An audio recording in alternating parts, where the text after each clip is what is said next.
en camino a un acuerdo migratorio, ya que vio los ánimos que son positivos, todo parece indicar. El presidente confirma en la mañanera que sí hablaron de cuestiones migratorias y de regularización. Si bien es cierto, no me cuadra mucho la idea de revivir el tema del programa Bracero, por lo que sé que ha significado. Sí veo con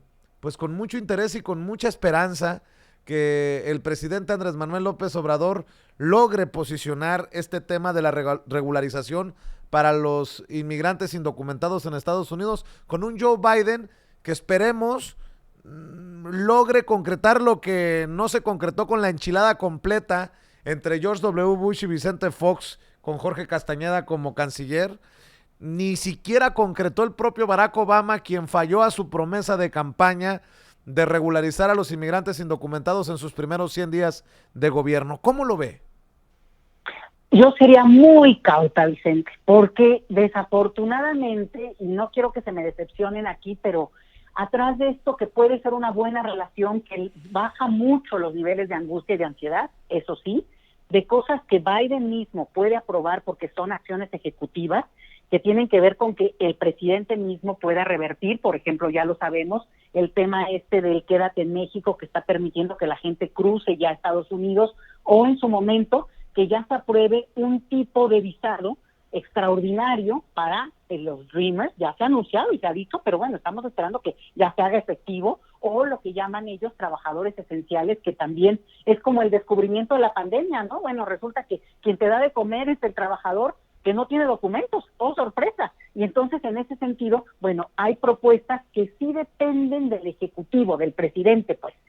pero, y ustedes lo saben, sobre todo quienes nos escuchan en Estados Unidos, Vicente, que el tema de la migración es un asunto doméstico, como dicen allá, y es la pugna a nivel del Congreso. Por eso, sin querer andar defendiendo para nada a Obama, pero la verdad es que no, digamos, al no aventarlo como su primera opción, y él se fue en su momento por el tema de la salud, bueno, pues el asunto se atora en el Congreso, porque en el Congreso, y ahí hay un refilón, Vicente, sin mayoría no se pueden avanzar las propuestas. Si no tiene, y en este momento sí tienen mayoría los demócratas, pero una minoría muy ajustada que para algún tipo de ley, por ejemplo, una cuestión de tema migratorio que ya es de una magnitud superior, necesita no la mayoría más uno, sino necesitan justamente un número de congresistas adicionales que sí implican ganar de los republicanos un voto. Entonces, es una negociación muy complicada. Yo te diría que no depende ni de la buena voluntad de Biden, de sus asesores, que por cierto, ayer estaba la plana mayor con él, ¿eh? O sea, ahí estaban los que son hoy por hoy los hombres y mujeres fuertes en Washington. Entonces, también eso es muy buena señal, digo, lo mismo del lado mexicano. Estamos hablando de una reunión con esas, digamos, esa presencia. Y lo importante es que, aunque haya una intención, por ejemplo, en el caso de la región mesoamericana, no vamos a incluir Centroamérica, de la cual habló López Obrador, bueno, pues es como diciendo, ¿por qué ya que están empezando a empujar este tema de la migración, por qué no le empujan un poquito más y de una vez metemos un programa que, ojo, México tiene un programa de trabajadores agrícolas con Canadá hace mucho tiempo, ya el quito este del de que tú hablabas de los de braceros, que efectivamente tiene ahí problemas porque no concluyó como debe concluir, y es un pendiente y promesa de campaña efectivamente que debe de cerrarse. Pero el otro punto es que México sí ha tenido este programa de trabajadores agrícolas con Canadá en un sentido exitoso, pero en otro, como suele pasar ya con Canadá, con muchas asegúnes que el gobierno mexicano sí tiene que, y sí ha seguido en algunos casos,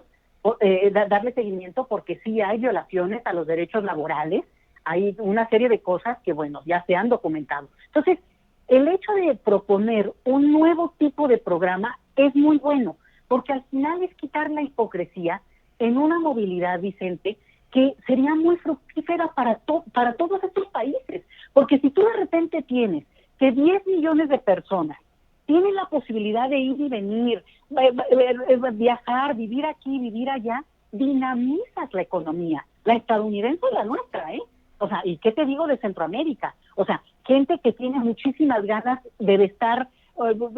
todo 2 meses en México porque acá está su familia, pero no quiere renunciar a vivir en donde vive, caramba, eso es el derecho humano. Entonces, este es un punto que hablaría ya de un nivel demasiado, para mi gusto, demasiado, digamos, progresista, que yo no veo que esté en el universo estadounidense, en el debate político, y desafortunadamente también te voy a agregar algo aquí con un intento también de poner atención, tampoco en México, Vicente, porque cuando López Obrador le pide a Biden que por qué no empiezan a discutir eso, o por lo menos empieza a plantearlo, bueno, México podría hacer su parte. México podría decir, avancemos por una ciudadanía mesoamericana y nos quitamos de tonterías con que no tenemos esa limitación para nuestra propia región, o sea, como dando el ejemplo, vamos, ¿no? Entonces, creo que es un tema que ya ponerlo en la mesa es buenísimo, Vicente, a mí me da mucho gusto, pero sí implica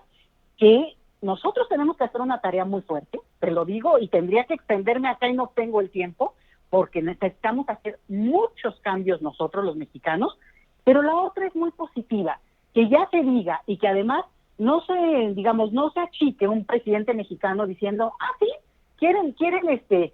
trabajadores mexicanos, pues órale, no es que esté mal, pero también queremos que los respeten y podría darse un programa que les dé seguimiento y protección, pero que ahora sí, Vicente, no nos apliquen la que se aplicó en su momento con este programa de braceros, que Estados Unidos unilateralmente en el 64 se retiró de ese programa, que había durado 20 años en su momento, y así dejó a la gente volando, ¿no? Uh-huh. Es ese primer acuerdo. Y al final de cuentas lo que tenemos es, bueno, pues que finalmente, ahora sí que Estados Unidos actuó como Estados Unidos, ¿no? De manera pues muy unilateral y muy soberbia, y eso sí podría preverlo ahora un gobierno mexicano que además sí sabe de historia. Definitivamente. Oiga, doctora, y reapareció